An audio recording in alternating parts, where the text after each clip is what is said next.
गांव के किनारे, जहां जंगल अपने रहस्य उन लोगों को बताता था जो सुनने की हिम्मत रखते थे, तीन घनिष्ठ मित्र, राज, कविता और मोहन, एक ऐसी यात्रा पर निकले जिसने उनकी जिंदगी बदल दी। राज अपनी बहादुरी के लिए जाना जाता था, कविता अपनी बुद्धिमत्ता के लिए और मोहन अपनी चतुराई के लिए। वे अक्सर अनजानी जगहों को खोजने के सपने देखते थे, लेकिन उन्होंने कभी नहीं सोचा था कि एक साधारण खोज उन्हें उनकी सबसे बड़ी चुनौती तक ले जाएगी। ये सब एक गर्मी की दोपहर शुरू हुआ। पुराने बरगद के पेड़ के पास खेलते हुए मोहन का पैर जड़ों के नीचे किसी चीज से टकराया। उत्सुकतावश उसने मिट्टी हटाई और एक अजीब नक्शा निकाला जिस पर विचित्र निशान और चिन्ह बने हुए थे। देखो यह, मोहन ने कहा, मिट्टी झाड़ते हुए। ये एक नक्शा है, लेकिन ये कहाँ ले जाता है? कविता ने उसे ध्यान से देखा। उसकी भौहें सिकुड़ गईं। ये जंगल के भीतर एक गुफा की ओर इशारा कर रहा है। क्या ये वही जगह नहीं है जहां लोग कहते हैं कि नागराज रहता है? नागराज का जिक्र सुनकर उनके रोंगटे खड़े हो गए। गांव वाले अक्सर उस विशाल सांप के बारे में बात करते थे जो एक प्राचीन खजाने की रक्षा करता था। एक ऐसा प्राणी जिसे इतना खतरनाक बताया जाता था कि जो भी उसकी सीमा में गया वह कभी वापस नहीं लौटा। राज की आंखों में उत्साह चमक उठा। यह हमारा मौका है। अगर हम वह खजाना पा लें तो हम पूरे गांव की मदद कर सकते हैं। मोहन झिझकते हुए बोला, लेकिन अगर कहानियां सच हैं, अगर नागराज सचमुच है, इसीलिए हमें एक योजना की जरूरत है, कविता ने आत्मविश्वास से कहा। चलो तैयारी करते हैं और जितनी जानकारी जुटा सकते हैं उतनी करते हैं। तीनों ने शाम को अपनी सामग्री इकट्ठा की और गांव के बुजुर्ग, एक ज्ञानी व्यक्ति से सलाह ली जो इन कहानियों को भली भांति जानते थे। नागराज कोई साधारण सांप नहीं है, उन्होंने चेतावनी दी। उसका विष घातक है और वह अपने दुश्मनों को भ्रमित करने के लिए माया जाल बना सकता है। लेकिन उसकी एक कमजोरी है, एक दुर्लभ जड़ी बूटी जिसे नागपुष्प कहते हैं।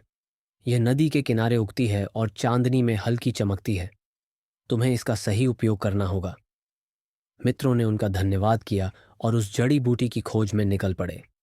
रात अंधेरी थी और नदी तक का रास्ता खतरों से भरा हुआ था। वे जड़ों से टकराते हुए और रात के जीवों की आवाजों से बचते हुए आगे बढ़े।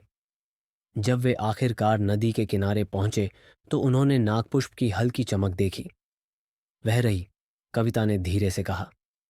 सावधानी से उन्होंने इतनी मात्रा में जड़ी बूटी जमा की जिससे सांप को कमजोर करने के लिए चूर्ण तैयार किया जा सके। सूरज उगने से पहले वे गुफा के मुहाने पर खड़े थे। इसका खुला मुंह मोटी बेलों से ढका हुआ था और इसके भीतर से ठंडी हवा आ रही थी। राज ने अपने भाले को कसकर पकड़ा।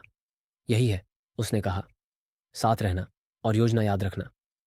जैसे ही वे अंदर घुसे, एक घना अंधेरा उन्हें घेर लिया। हवा नम और भारी थी और वहां का सन्नाटा उनके कदमों की आवाज को गूंजदार बना रहा था।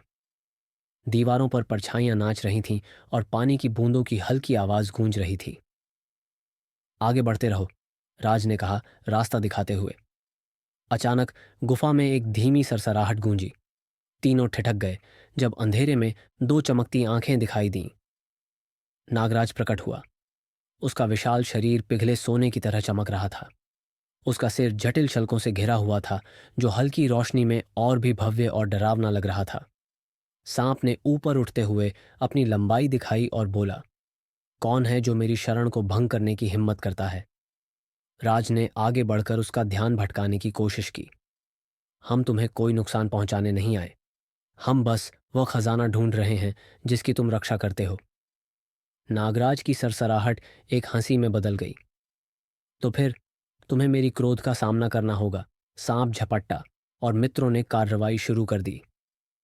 राज उसके वारों से बचते हुए उसका ध्यान भटकाने लगा।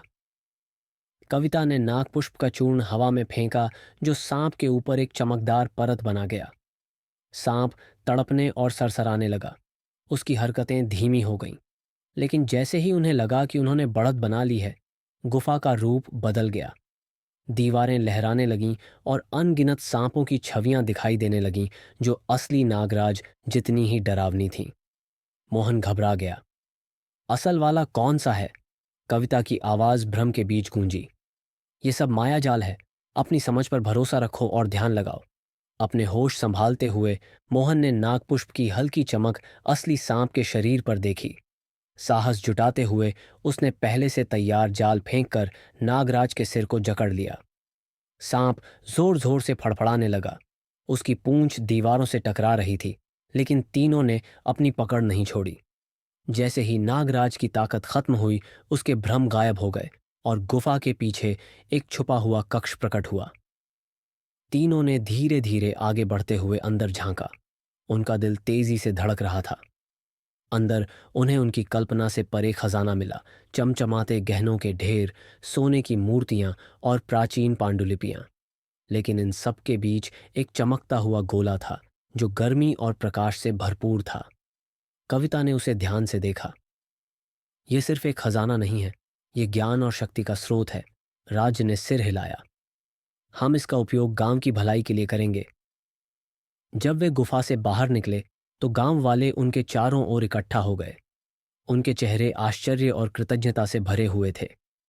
खजाने को साझा किया गया, जिससे गांव में समृद्धि आई, और गोले को मंदिर में रखा गया, जहां यह आशा और एकता का प्रतीक बन गया। तीनों की यह यात्रा एक कथा बन गई। साहस, बुद्धिमत्ता और अटूट दोस्ती की मिसाल। ऐसी दिलचस्प कहानियां सुनने के लिए हमारे चैनल को सब्सक्राइब कर लें और बेल आइकन दबा दें, ताकि हमारे आने वाली वीडियो आप तक पहुंच सके।